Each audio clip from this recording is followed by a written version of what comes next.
Saya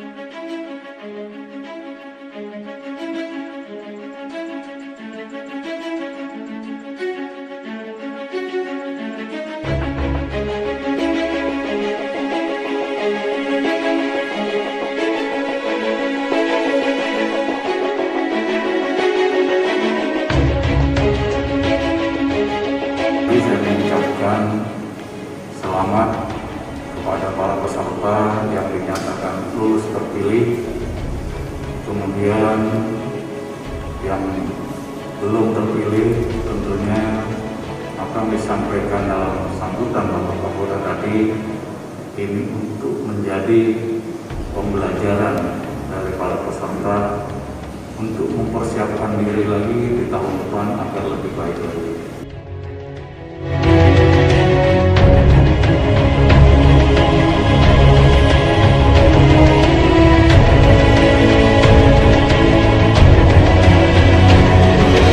Jika Anda belum terpilih dari puisi, Anda pun bangga telah diseleksi dengan cara yang baik dan benar, sehingga Anda akan bisa mengulang lagi di tahun depan. Yang masuk bangga, yang nggak masuk pun belum terpilih pun juga bangga, karena diseleksi dengan cara yang adil, yang transparan.